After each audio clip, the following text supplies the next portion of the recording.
Pahayag, 20 kabanata. Pagkatapos nito'y, nakita ko ang isang anghel na bumababa mula sa langit. Hawak ang isang malaking kadena at ang susi ng napakalalim na hukay. Sinunggaban niya ang dragon, ang matandang ahas na walang iba kundi ang dyablo o Satanas, at ginapos ito sa loob ng 1,000 taon. Ito'y inihagis ng anghel sa napakalalim na hukay. Saka isinara at tinatakan ang pinto nito upang hindi siya makapandaya pa sa mga bansa hanggat hindi natatapos ang 1,000 taon. Pagkatapos nito'y palalayain siya sa loob ng maikling panahon. At nakakita ako ng mga trono, at ang mga nakaupo doon ay binigyan ng karapatang humatol. Nakita ko rin ang mga kaluluwa ng mga taong pinugutan dahil sa pagpapatotoo tungkol kay Jesus at sa pagpapahayag ng salita ng Diyos. Hindi sila sumamba sa halimaw ni sa larawan nito, ni tumanggap man ng tatak ng halimaw sa kanilang noo o kamay. Sila'y nabuhay at nagharing kasama ni Kristo sa loob ng 1,000 taon. Ito ang unang pagbuhay sa mga patay. Ang iba pang mga patay ay hindi nabuhay hanggang hindi natatapos ang 1,000 taon.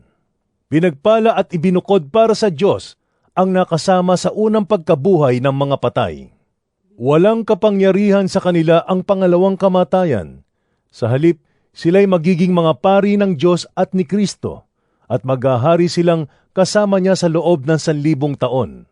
Pagkatapos ng 1,000 taon, ay palalayain si Satanas mula sa kanyang pagkabilanggo.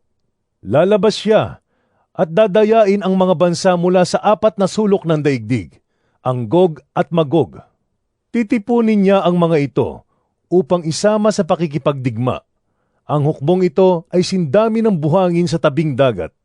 Kumalat sila sa buong daigdig at pinaligiran ang kampo ng mga hinirang ng Diyos at ang pinakamamahal na lungsod. Ngunit umulan ng apoy mula sa langit at tinupok ang mga kampon ni Satanas.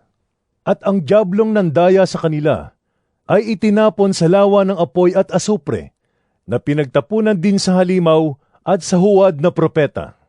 Pahihirapan sila doon araw at gabi, magpakailanman. Pagkatapos nito'y, nakita ko ang isang malaking tronong puti at ang nakaupo doon. Naglaho ang lupa't langit sa kanyang harapan at hindi na nakita pang muli.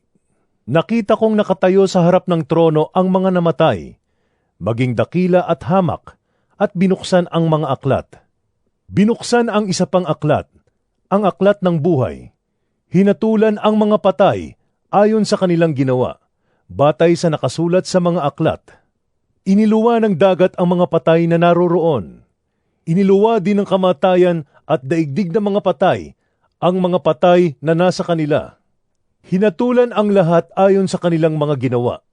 Pagkatapos ay itinapon din sa lawa ng apoy ang kamatayan at ang daigdig ng mga patay. Ang lawa ng apoy ang pangalawang kamatayan. Ang sino mang hindi nakasulat ang pangalan sa aklat ng buhay ay itinapon sa lawa ng apoy.